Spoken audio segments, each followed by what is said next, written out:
Jeffrey Epstein itu menjijikan banget. Gue kalau ngeliat kasusnya gue ikutan merinding. Dia udah predator, penjual budak anak di bawah umur, pemeras pejabat-pejabat tinggi di dunia. Dan kasus-kasus yang kalian tahu itu dari 3 juta file yang baru dirilis, masih ada jutaan file lainnya.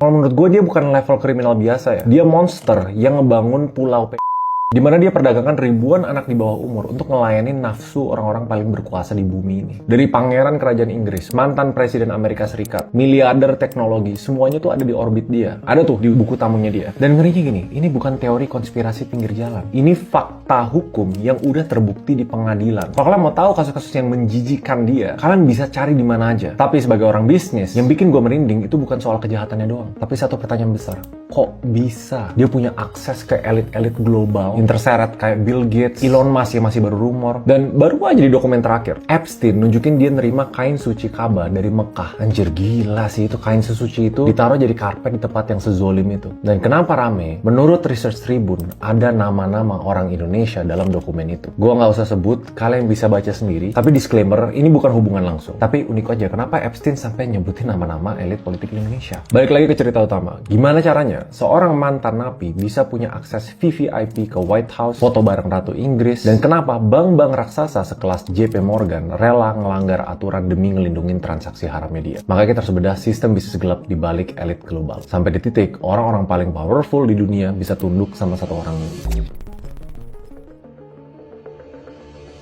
Pertama, kita harus hancurin mitosnya. Karena beberapa media nyebut Epstein itu investor jenius atau miliarder Wall Street. Agak geleng-geleng sih gue kalau dibandingin sama Warren Buffett. Bentuk aslinya dari awal karir sampai akhir adalah sebagai penipu ulung. Sejarah sebelum dia masuk ke dunia finansial, itu dia banyak track record gagalnya. Dari jadi guru dan seterusnya. Tapi media sampai punya istilah namanya failing upward. Gagal tapi kok naik. Titik pertamanya pas dia masuk ke bank investasi besar namanya Bear Stearns. Modalnya CV-nya tuh palsu, nggak lulus kuliah. Tapi ini titik awalnya. Dia jago ngomong, charming, street smart lah, pinter matematika. Makanya dari sana dia cepet naik pangkat. Tapi banyak orang kan nanya, apa itu cukup untuk bikin dia punya duit segede itu sampai Bill Gates mau kerja sama? Titik balik hidupnya dan awal mula bencana ini, itu pas dia nemu satu orang ikan paus atau di istilah finance whale. Nama orang itu Leslie Wexner. Kalau lu nggak tahu orangnya, lu mungkin tahu brandnya, Victoria's Secret. Nah di saat itu, Wexner itu salah satu orang terkaya di Amerika. Hubungan mereka tuh aneh banget. Somehow Epstein bisa ngelobi sampai Wexner ngasih sesuatu yang nggak common di dunia finance. Namanya power of attorney, kuasa penuh. Artinya apa? Epstein punya hak hukum sama semua tanda tangan cek jual beli properti, pindahin aset, bahkan minjem duit atas nama Wexner. Ini semua tanpa perlu izin Wexner lagi. Dia kan punya rumah mewah, paling besar di Manhattan. Itu aslinya punya Wexner. Pesawat Boeing 727, yang namanya aja Lolita Express, itu punya Wexner. Cashnya dan tunai buat operasional sehari-hari itu juga dari Wexner. Jadi di titik ini dia nggak punya duit, tapi dia punya akses ke duit sebanyak itu. Kan pertanyaannya, kenapa Wexner sebodoh itu? Jawabannya satu, greed, keserakahan. Karena Epstein ini lihai banget. Dia ngeposisin diri sebagai the fixer, financier, bisa jadi anjing penjaga. Dia yang ngerjain kerjaan-kerjaan kotor Wexner, mencat orang, intimidasi lawan bisnis, dan yang paling penting kenapa orang-orang kaya itu nggak bayar pajak, struktur dan strategi buat tax avoidance. Epstein itu bikin struktur keuangan yang super ribet di negara-negara tax haven, biar Wexner bayar pajak sekecil mungkin. Jadi Epstein bukan kaya gara-gara profit bisnis. Dia terkenal lihai tentang keuangan karena dia main di daerah gelap. Tapi semua akses pertamanya itu dari dompetnya bos Victoria's Secret. Nah dia mikir dong, dia udah punya fasilitas mewah, udah punya pinjaman, dia perlu belanja. Belanja apa? Belanja teman. Kan ada istilah, lu punya duit, lu punya kuasa. Tapi ini nggak berlaku untuk beberapa orang. Untuk orang kayak Epstein, punya duit, punya jet, itu cuma bikin kelihatan kayak orang kaya baru. Belum cukup lah buat diterima sama Bill Gates, Stephen Hawking, atau bahkan keluarganya Clinton. Mereka orang-orang intelektual. Mereka nggak butuh duit recehnya di Epstein. Yang mereka butuh, itu validasi. Nah ini strategi Epstein yang menurut gue paling licik. Bener-bener pintu pertamanya ke semua elit global yang kalian tahu. Namanya Science as a Cover. Jadi setelah branding finansier sama fixer, dia punya cap baru nih, namanya Science Philanthropist. Dia pakai duitnya buat nyumbang jutaan dolar ke Harvard, MIT, Arizona State University. Dia danain riset-riset aneh yang nggak didanain pemerintah, kayak transhumanism atau eugenik. Kenapa ini jenius? Karena saintis-saintis ini tuh selalu butuh duit riset. Epstein datang bawa cek kosong, nih 5 juta dolar. Lu lanjutin riset lu, tapi syaratnya undang gue ke konferensi lo, kenalin gue ke teman-teman lo. Ini pintu belakang yang dipakai buat deketin Bill Gates. Banyak yang nanya, kenapa Gates butuh Epstein? Padahal duit Bill Gates itu basically unlimited. Karena ternyata doi itu punya ambisi lain. Orang kaya tuh udah gak ngejar duit lagi, mereka ngejar recognition. Yang paling tinggi di dunia sains ya, Nobel Peace Prize. Epstein dengan mulut manisnya dijanjiin ke Gates kayak gini. Gue kenal komite Nobel di Norwegia. Gue bisa ngelobiin mereka buat lo. Plus, gue bisa bikin dana amal bareng JP Morgan buat yayasan lo. Di saat itu, Bill and Melinda Gates Foundation. Somehow Bill Gates kemakan janji itu. Dia ngasih legitimasi. Ini titik pertamanya. Begitu dunia ngeliat, wah Bill Gates mau ketemu lo. Semua orang di seluruh dunia itu bakal mikir, wah si Epstein ini orang bener. Temennya aja Bill Gates. Reputasinya tercuci bersih. Dari predator ke dermawan sains. Nah disanalah bolanya bergulung.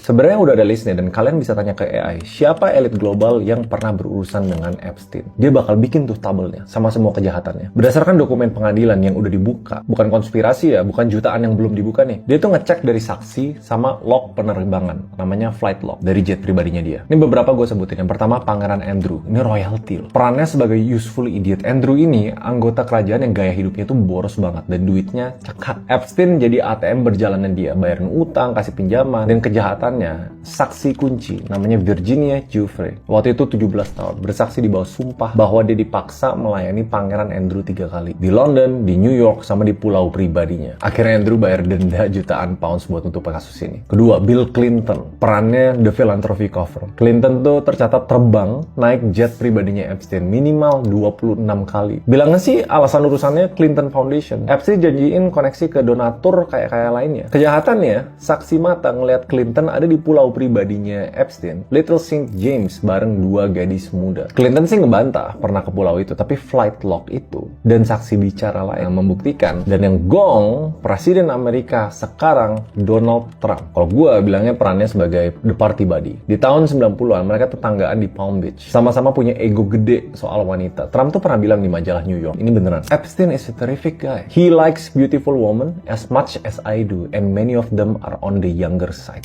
Presiden negara terkuat di seluruh dunia bisa ngeluarin statement kayak gitu di majalah resmi. Tapi statusnya sekarang ya hubungan mereka retak sebelum kasus Epstein meledak. Ada tuduhan saksi dari Jane Doe soal kejadian tahun 1994, tapi gugatan dicabut. Beda sama Andrew, Trump itu nggak terbukti secara hukum, tapi kedekatan sosialnya tuh udah undeniable. Terus gimana nama-nama lain? Ini banyak, nggak mungkin habis di video ini. Contoh kayak Elon Musk, dirumorkan, tapi dari dokumen yang dikeluarin, nama Elon Musk tuh nggak ada di flight log. Nggak ada tuduhan dari korban, cuma Elon pernah difoto bareng asisten Epstein di sebuah persa. Pertanyaan kan kayak gini, gue tahu ini jadi kebingungan banyak orang. Kok mau elit-elit global ini difoto, didokumentasi? Inilah strategi orang paling licik di dunia, yang dari awal karir sampai akhir, branding yang paling real adalah penipu ulung. Dan semua berada di satu pulau kecil, St. James.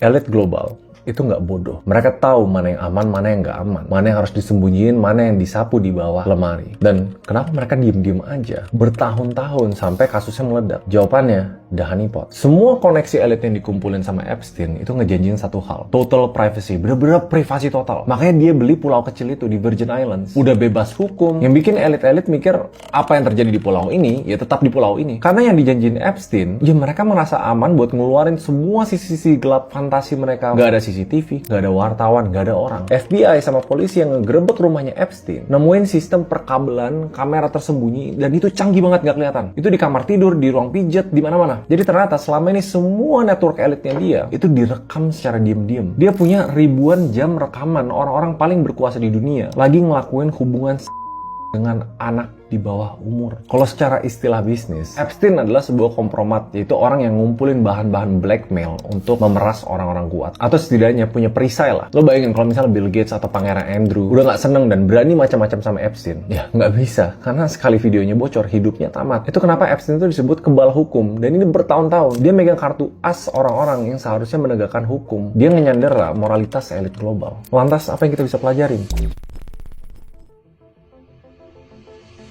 Epstein tuh udah mati. Dia ditemuin di penjara, yang sampai sekarang masih jadi perdebatan. Dia beneran bunuh diri apa dibunuh? CCTV-nya pas banget rusak, penjaganya pas banget tidur. You tell me lah. Tapi Epstein menurut gua itu tuh cuma gejala dari penyakit yang lebih parah. Penyakitnya itu sistem di mana uang dan kekuasaan bisa membengkokin hukum. Bank-bank besar nih yang selama karirnya Epstein nge-transfer duit haram kayak JP Morgan, Deutsche Bank, akhirnya kena denda ratusan juta dolar karena terbukti tahu Epstein itu mencurigakan. Tapi mereka diam aja demi profit. Akhirnya kita lihat lah, moral, etika, dan aturan itu semua kalah sama satu hal tadi, akses dan uang. Kasus ini ngasih lihat kita seberapa tipis antara dunia kita sama dunia mereka. Di level kekayaan tertentu, moralitas itu seolah jadi opsional. Dan itu ngeri banget. Dan ini side note aja ya, kenapa orang-orang kaya atau orang berkuasa itu cenderung bisa jadi pedofil? Menurut psikologi, orang yang gila kuasa, preferensi seksualnya tertarik sama orang yang tidak punya kuasa sama sekali dan suci. Yaitu anak muda, cewek, kalau bisa perawan. Emang itu sick sih, emang itu menjijikan banget. Tapi kalian bakal kaget kalau kalian googling kasus ini. Dan ini real. Pertanyaan gedenya gini, menurut lo, dengan matinya Epstein, apakah jaringan ini putus? Atau sebenarnya masih ada Epstein lain yang beroperasi di dunia, cuma belum ketahuan aja? Gue rasa jawabannya ya pasti. Ada nggak di Indonesia? Mungkin. Menurut gue likely. Tapi menurut kalian gimana? Kalau misalnya ada satu pelajaran penting yang kalian bisa pelajarin dari video ini dan kasusnya Epstein, apa? See you guys next video. Bye-bye.